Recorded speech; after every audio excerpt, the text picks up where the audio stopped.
Hello everyone, welcome back to English class. Today we are going to continue our previous topic and the topic name is tense. In last class I taught you simple present tense and today I am going to teach you present continuous tense. From your exam point of view, this tense is very important. Okay, so you have to focus here. You are requested to listen it properly and write it down in your fair copy if you have not written. Okay, so let's move ahead. So as you know that at first we have to write here what the format. So how we prepare the format? We write here singular number and then plural number. Okay, and after that first person, second person, third person. Similarly, in the plural number also, you can see here I have written we, you, they. Alright?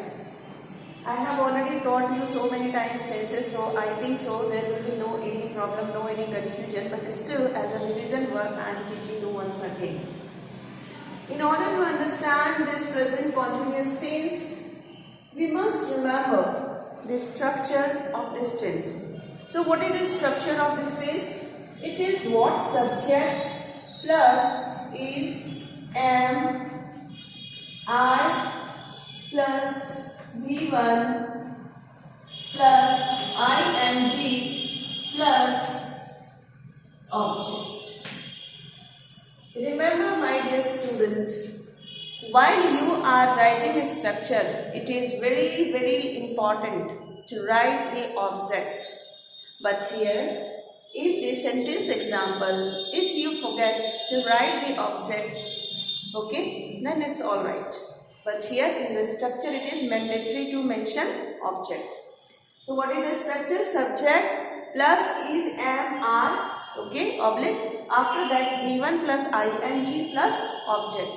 You must remember, we use is helping verb with third person singular number. We use am helping verb with I, and we use are helping verb with the remaining subjects. That means except remaining subject, you can write here remaining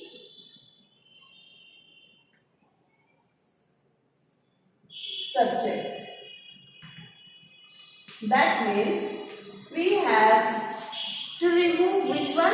You know very well, is helping verb will be used with only third person singular number. So what we have written here at place of third person singular number, it is he, she, it and name. So along with these subjects, we have to use is helping verb and here am. Am helping verb is used with I. Okay, that is, it is what the first person singular number, and with the remaining subject, that is we have you, they and we. We use helping verb are. Okay, so we can take any word here.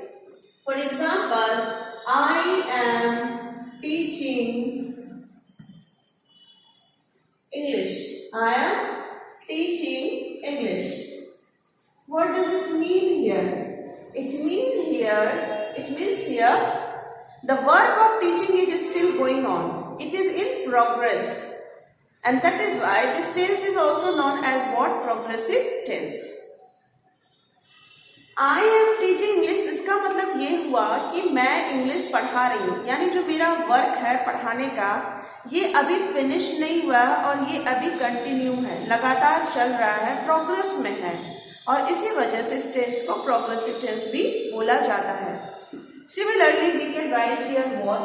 We.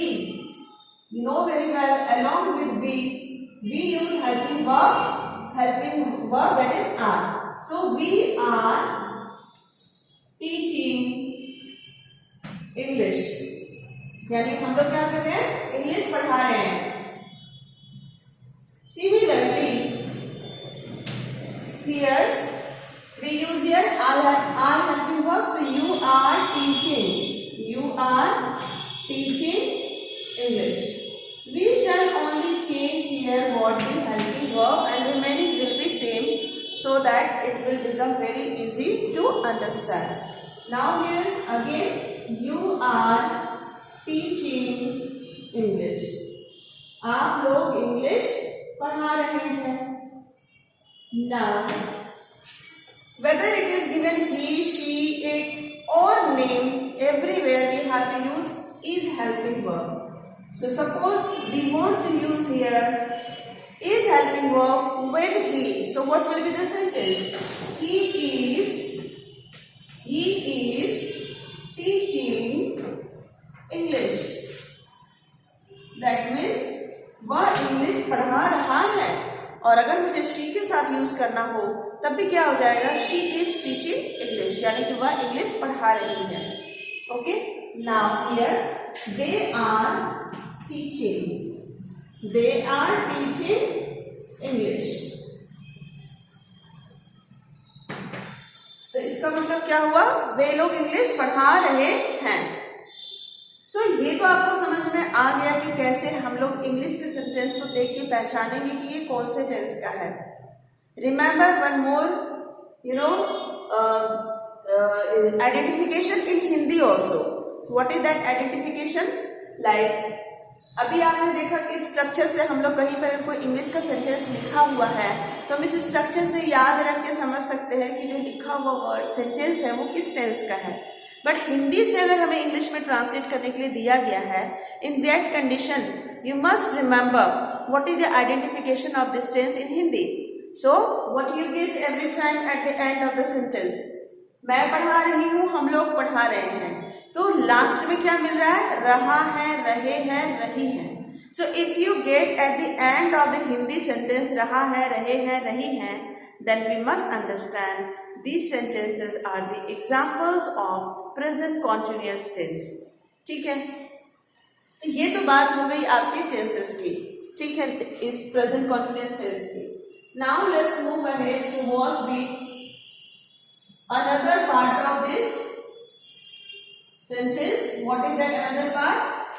Sometimes in the exam it is asked to you, you are spoken to change the affirmative sentence into negative sentence, or sometimes you are spoken to change the following sentence into interrogative sentence। तो आपको कभी कभी या तो negative sentence में change करने दे दिया जाता है या फिर आपको इंट्रोगेटिव में दे दिया जाता है। तो उसको कैसे चेंज करना है? Let's see here. पहला सेंटेंस है I am teaching English. It is what? Affirmative sentence. You know very well, ये कौन सा सेंटेंस हमारा? अफर्मेटिव सेंटेंस है। और suppose that I have to change this sentence into negative sentence. Okay, so how we can change? I am not teaching English. I am not teaching English. So it's very easy. आपको क्या करना है? बस helping verb के बाद क्या लगा देना है? नॉट लगा देना है। It will become what?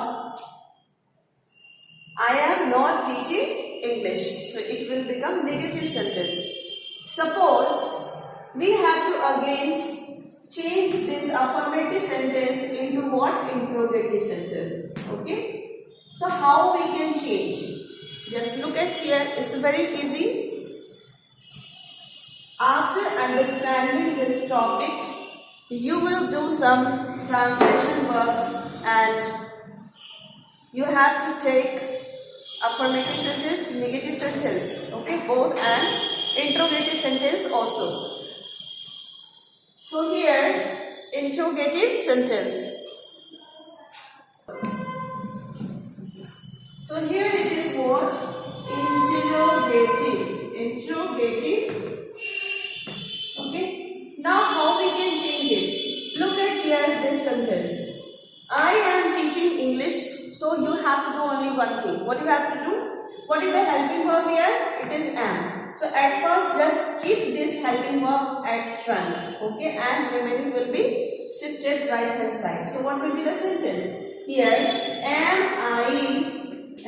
I teaching English? क्या मैं इंग्लिश पढ़ा रही हूँ? And after that, don't forget to use here question mark, because this is interrogative sentence. If in the exam you forget to write interrogative question mark at the end of the sentence, then you may not be then full marks. Okay, so this is very, very important. So this was all about today's class. Thank you very much. Have a nice day.